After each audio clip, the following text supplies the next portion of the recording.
Yeah, PSX. This is an active subwoofer with a difference. It contains a 15-inch long throw, 4-inch voice coil drive unit, but the real secret of this cabinet is what's in the back. Self-powered for not only itself, but it also will power an accompanying full-range loudspeaker. And that from Martin Audio is our XD12, XD15, or up to 3 of the DD6 loudspeakers you can see with it here. There are 2 amplifier channels on board. There's 1400 watts of peak power driving the 15, and there's 1000 watts available for the accompanying full-range cabinet. Also on board is full networking, so this can be addressed as part of our UNet network, of which more later. And also the digital signal processing for this is all on board, both for user EQ and delay control, but also all the presets and parameters required to drive the various cabinets. Now there is a simple push button on the back of the cabinet to select between which loudspeaker type and utilization you have with the PSX. Now we're going to listen to the PSX today with the DD6. That's the little cabinet you can see on top of it to the far outside of the stage here, left and right.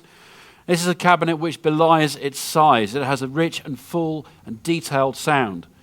But the heart of this loudspeaker and the key to its unique abilities is the differential dispersion horn. Now this is a horn which has a near-field coverage, a very wide near-field coverage of 120 degrees.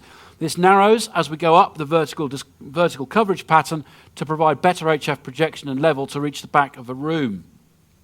That horn is user rotatable. You just flip the grill off 4 thumb screws and you can turn the horn through 90 degrees, allowing it to be used on either portrait or landscape orientations. It even works extremely well as a small speech floor monitor. So what's differential dispersion? Well, this is what a differential dispersion horn looks like. The one on your right up here you can see was the mathematical model that was used to produce the horn. We use something called boundary element method, which gives us mathematical predictions of a horn's behavior and allows us to model loudspeakers before they become reality. When the horn you can see up on the left was actually manufactured, which came from the model on the right, we discovered that the modeling is actually extremely accurate, and we were within fractions of a dB of our predictions with this horn. So why differential dispersion? Well, up here on your left-hand side, you can see a coverage plot from a conventional X by Y horn. The plot you see here is over a listening area at ear height. And as you can see, with a conventional loudspeaker, we have a hot spot in the middle, much as you would ordinarily expect, with the coverage tailing off rapidly to either side, front and back. With a differential dispersion horn here, we've got much wider coverage in the near field, and I really encourage you to come and listen to this effect. Up at the front here, you've got much wider coverage. You're getting high frequency right to the front of the stage, defining a nice rectangular coverage pattern across the listening plane.